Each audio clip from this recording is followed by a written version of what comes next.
Hi guys, we're just going to do a bit of a video explaining sort of how we're affording to do our trip around Australia and more the sort of money side of things with the trip.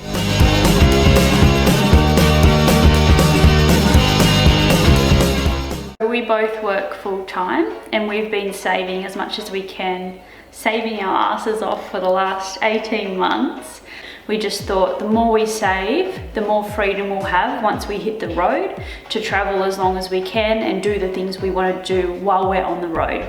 I drive fuel tankers for a job, and I've just been trying, to do extra hours, get overtime, stuff like that, just to save up a bit extra where we can.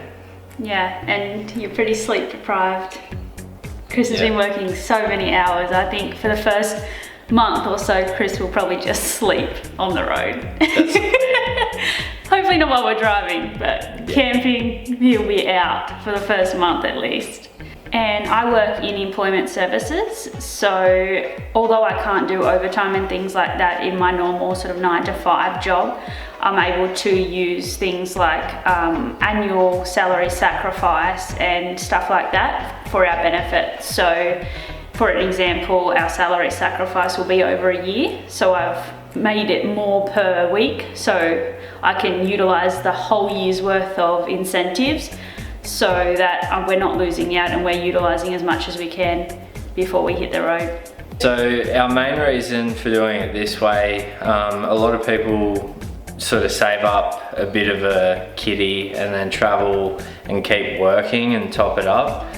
We sort of didn't want to do that, or didn't want to have to do that. So we will work as we travel if we want to, but we don't really want to have to, if that makes sense. So we wanted to save more than probably a lot of people normally would, just to give us the freedom. So if we want to go on a tour or do something that costs a bit more money, we feel like we can do that.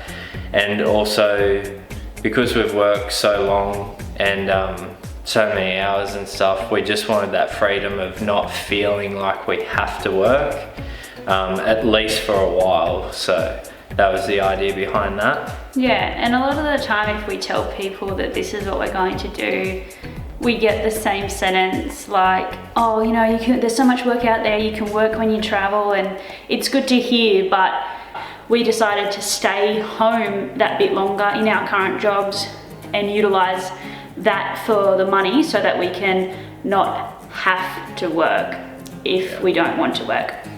Like in our last video explaining about us deciding to rent our house out instead of sell it, the last few months we've started selling a lot of the stuff so we don't have to store it. Stuff like we had a big barbecue unit and just furniture, that sort of stuff. That's also helping, obviously, go into our savings. So selling all that stuff off and just throwing the money into an account really helped sort of boost it up a little bit.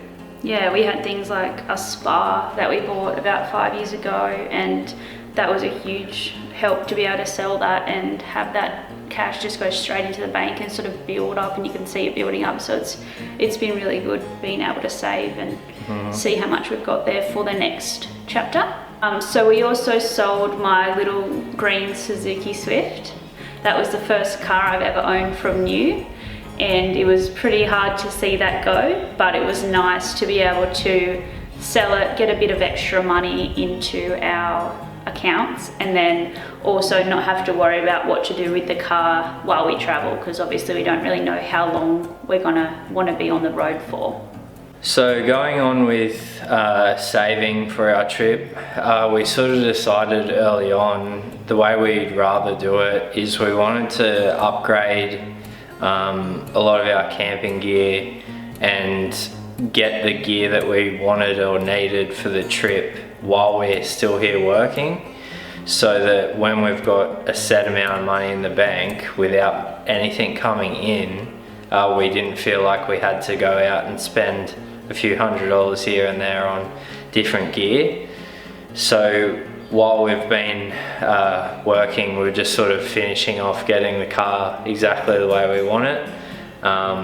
Just getting those last few things together, getting it done ready for the trip. So in theory, hopefully it's 100% right, ready to go, and won't really have to spend any money on it, at least early on in the trip. Obviously we'll have to service it, and depending on how much we do, like stuff like maybe tyres and stuff, but we'll just see how that all goes.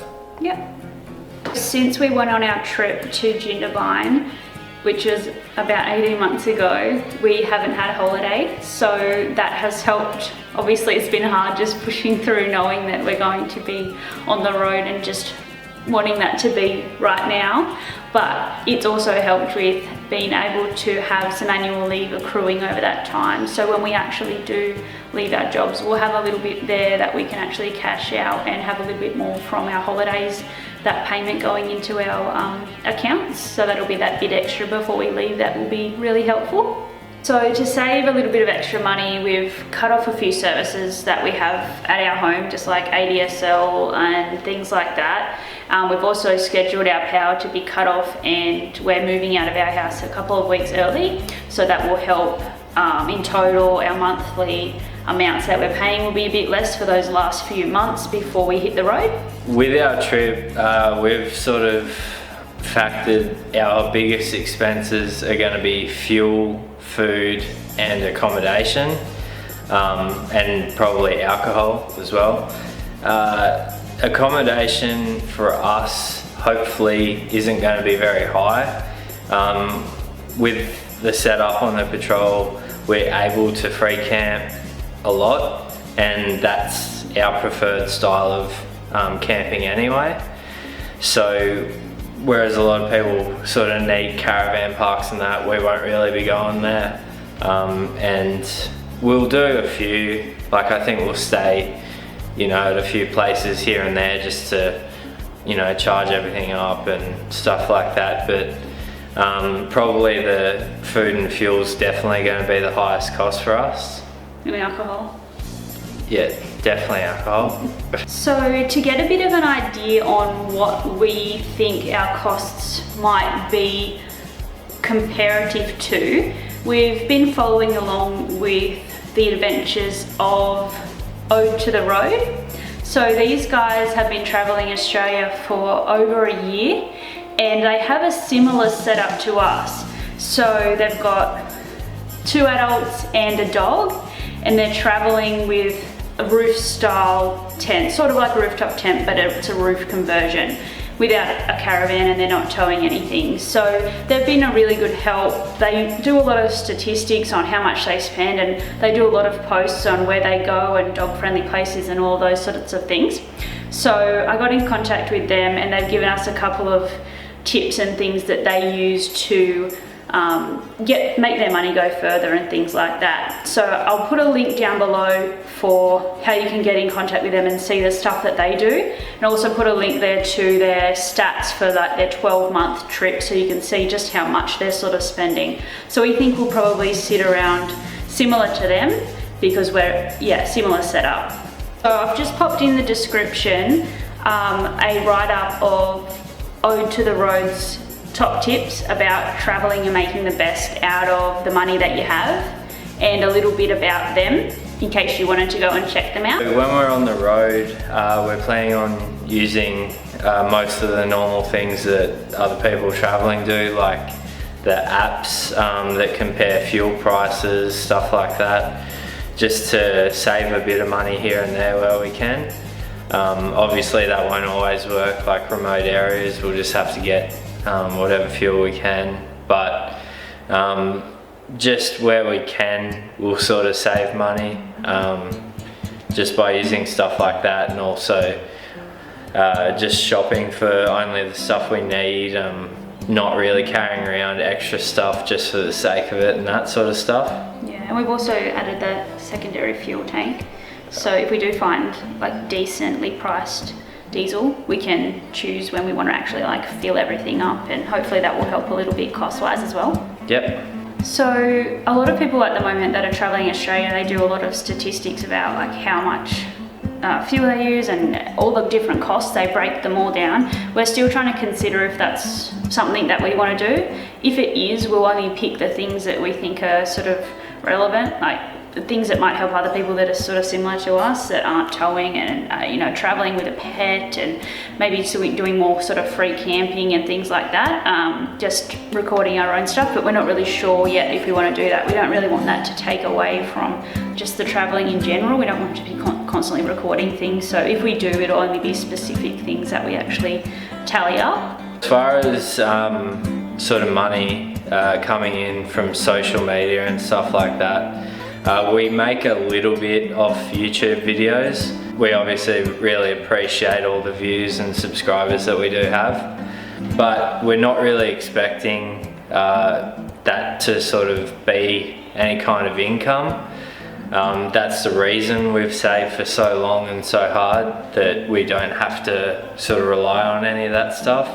We just want to do this trip for us. Like, we're not going to start a Patreon or anything like that. This is just our trip for us, and we want to film it to share it with our subscribers and just sort of show what is out there. Yeah, we wouldn't have chosen to do this if we couldn't afford it and didn't want to go ahead and do it just off our own back. So we don't expect anything from anybody, and we just want to also just share what we want to share. If we don't have a set schedule, or we're not doing videos that people are expecting, that's okay, because we're just doing it for us, and if people enjoy that, that's okay, and if not, well, that's fine too. So hopefully you got a bit of information from that, and that's a little bit of a look into where we're at and how we're thinking things are going to work on the road and what our expenses might be. Obviously, you never know with life, things can go wrong, and hopefully we've got a little bit of a buffer there in case that happens. But thank you so much for watching, and we'll see you in our next video.